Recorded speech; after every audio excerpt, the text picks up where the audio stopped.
ನಿಮ್ಮ ಮಕ್ಕಳಿಗೆ ಎಷ್ಟೋ ಥರ ದೋಸೆನ ಮಾಡಿಕೊಟ್ಟಿರ್ತೀರ. ಆದರೆ ಅವರೆಕಾಳಲ್ಲಿ ಈ ಥರ ಒಂದ್ಸರಿ ದೋಸೆನ ಮಾಡಿಕೊಟ್ಟು ನೋಡಿ. ಮಕ್ಕಳು ತುಂಬ ಇಷ್ಟಪಟ್ಟು ತಿಂತಾರೆ. ನಮ್ಮ ಪಾಪುಗಂತೂ ಇದು ಫೇವ್ರೆಟ್ ದೋಸೆ ಅಂತಲೇ ಹೇಳ್ಬೋದು.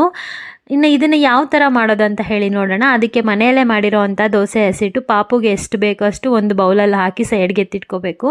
ಅದಾದಮೇಲೆ ಒಲೆ ಮೇಲೆ ಒಂದು ಬಾಣಲೆ ಇಟ್ಕೊಂಡು ಸ್ವಲ್ಪ ತುಪ್ಪನ ಸೇರಿಸಿ, ತುಪ್ಪ ಚೆನ್ನಾಗಿ ಕಾದಿದ್ದಾದಮೇಲೆ ಸಾಸಿವೆ ಮತ್ತು ಜೀರಿಗೆ ಎರಡನ್ನೂ ಸೇರಿಸ್ಕೊಂಡು ಅದು ಚಿಟಪಟ ಅಂದಿದ್ದಾದಮೇಲೆ ಒಂದು ಅರ್ಧ ಈರುಳ್ಳಿನ ಸಣ್ಣ ಸಣ್ಣದಾಗಿ ಹಚ್ಚಿ ಸೇರಿಸ್ಕೊಂಡು ಫ್ರೈ ಮಾಡ್ಕೊಳ್ತಾ ಇದ್ದೀನಿ. ಅದಾದಮೇಲೆ ಹಿತ್ಕಿರೋ ಅಂಥ ಅವರೆಬೇಳೆ ಮತ್ತು ಸ್ವಲ್ಪ ಕೊತ್ತಂಬರಿ ಸೊಪ್ಪನ್ನ ಸಹ ಹಾಕಿ ಚೆನ್ನಾಗಿ ಫ್ರೈ ಮಾಡಿಕೊಂಡು ರುಚಿಗೆ ತಕ್ಕಷ್ಟು ಉಪ್ಪು ಮತ್ತು ಸ್ವಲ್ಪ ಪೆಪ್ಪರ್ ಪೌಡರ್ನ ಸಹ ಸೇರಿಸಿ ಚೆನ್ನಾಗಿ ಮಿಕ್ಸ್ ಮಾಡಿಕೊಂಡು ಕಾಳು ಬೇಯೋದಕ್ಕೆ ಒಂದು ಅರ್ಧ ಗ್ಲಾಸಷ್ಟು ನೀರನ್ನ ಸಹ ಹಾಕಿ ಚೆನ್ನಾಗಿ ಕಾಳನ್ನ ಬೇಯಿಸ್ಕೋಬೇಕು. ಅಂದರೆ ಮಗು ತಿನ್ನೋ ಅದಕ್ಕೆ ಬೇಯಿಸ್ಕೊಂಡು ತಣ್ಣಗಾಗಕ್ಕೆ ತಣ್ಣಗಾದಮೇಲೆ ದೋಸೆ ಹಸಿಟ್ಟು ಜೊತೆಗೆ ಈ ಕಾಳನ್ನೆಲ್ಲ ಮಿಕ್ಸ್ ಮಾಡ್ಕೋಬೇಕಾಗುತ್ತೆ. ಚೆನ್ನಾಗಿ ಮಿಕ್ಸ್ ಮಾಡ್ಕೊಂಡಿದ್ದಾದಮೇಲೆ ಹೆಂಚು ಬಿಸಿ ಮಾಡಿಕೊಂಡು ದೋಸೆ ಥರ ಹಾಕಿಬಿಟ್ಟು ಎರಡೂ ಕಡೆ ಸುಟ್ಟು ಸ್ವಲ್ಪ ತುಪ್ಪನ ಸಹ ಸೇರಿಸ್ಕೊಳ್ಳಿ ಆಯಿತಾ.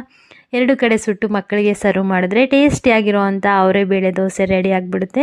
ತುಂಬ ಚೆನ್ನಾಗಿರುತ್ತೆ. ಮಕ್ಕಳಂತೂ ತುಂಬ ಇಷ್ಟಪಟ್ಟು ತಿಂತಾರೆ. ಸೀಸನಲ್ಲಿ ಸಿಗೋ ಕಾಳುಗಳನ್ನ ಮಿಸ್ ಮಾಡ್ದಿದ್ದಂಗೆ ನಿಮ್ಮ ಮಕ್ಳಿಗೂ ಕೊಡಿ. ಆ್ಯಂಡ್ ಇದೇ ಥರ ವೀಡಿಯೋಸ್ಗೋಸ್ಕರ ನನ್ನ ಪೇಜ್ನ ಫಾಲೋ ಮಾಡ್ಕೊಳ್ಳಿ. Thank you all.